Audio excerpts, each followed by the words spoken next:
जब अब वो सत्ता से बाहर है समाजवादी पार्टी, तो अभी 2-3 दिन पहले वो मीडिया में खबर छपवा रहे थे कि हम मान्यवर श्री कांशीराम जी के सम्मान में संगोष्ठी करेंगे।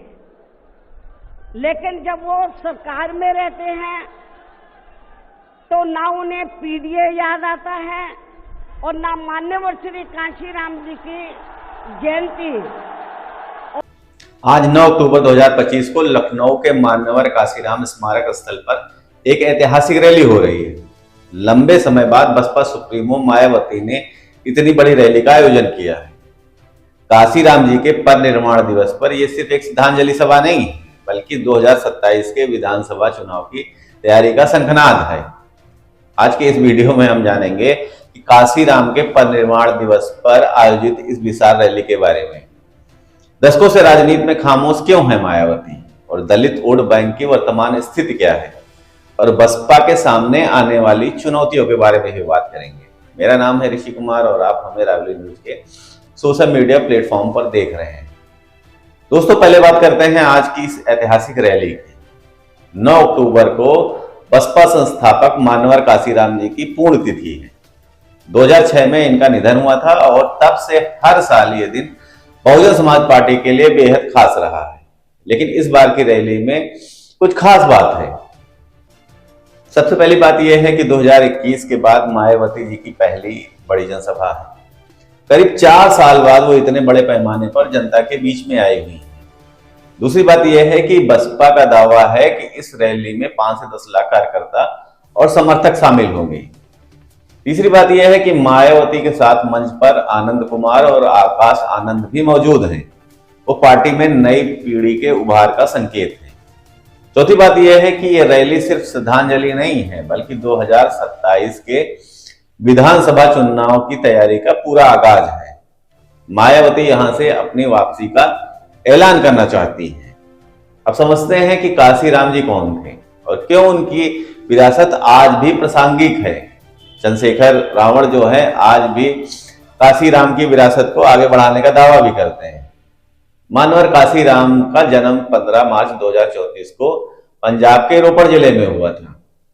वो एक साधारण परिवार से आए थे, लेकिन उनकी सोच जो थी वो बड़ी असाधारण थी।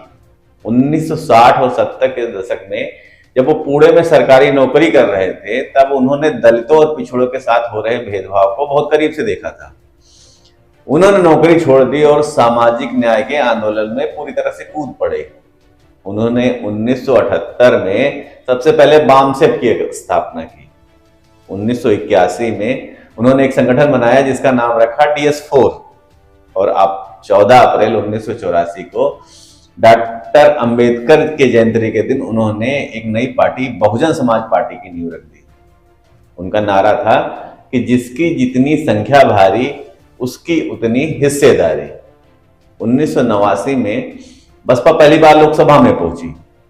1993 में सपा के साथ मिलकर उत्तर प्रदेश में उन्होंने सरकार बना ली, और कांशीराम के मार्गदर्शन में मायावती उत्तर प्रदेश की 3 बार मुख्यमंत्री रह चुकी हैं। कांशीराम ने सिर्फ एक पार्टी नहीं बल्कि एक आंदोलन को खड़ा किया था।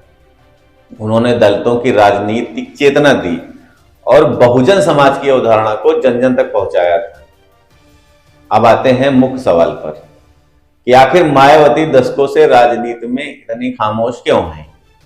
ये खामोशी अचानक नहीं आई है, उसके पीछे भी कई कारण हैं। पहला कारण यह है कि चुनावी पराजयों का सिलसिला लगातार जारी है।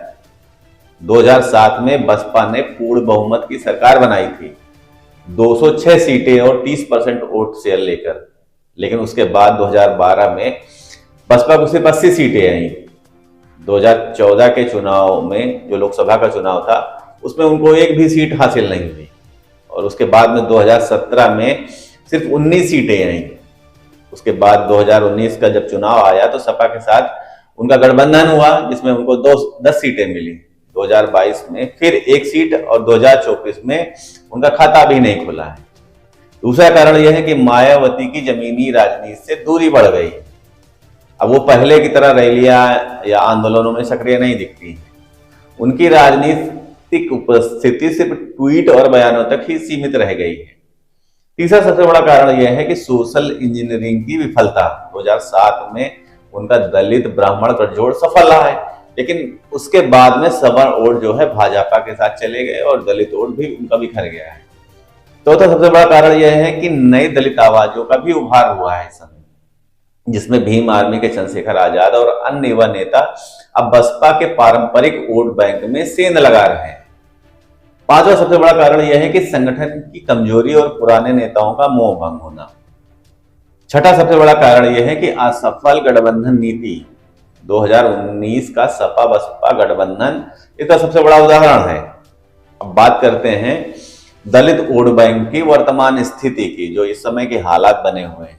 उत्तर प्रदेश में दलित आबादी लगभग 20 से 21% है और सबसे बड़ा वोट बैंक है, जिसमें जाटो, पासी, धोबी, गोरी, वाल्मीकि और अन्य जातियां भी शामिल हैं। जाटो बनाम गैर जाटो विभाजन, जो बसपा का कोर वोट जाटो रहा है, लेकिन अब उसमें भी दरार आ गई है। गैर जाटो दलित जो पहले से ही भाजपा या सपा की ओर झुके हुए थे। भाजपा ने दलितों के बीच हिंदुत्व और योजनाओं के जरिए मजबूत पकड़ बना ली है।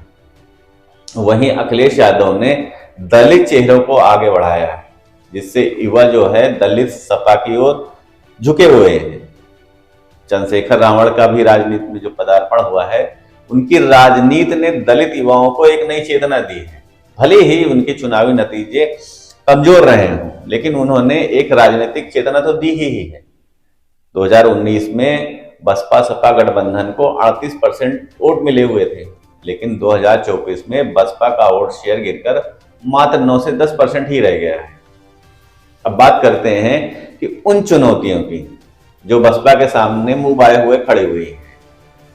पहली चुनौती बसपा के सामने यह है कि वोट बैंक को फिर से एकजुट करना।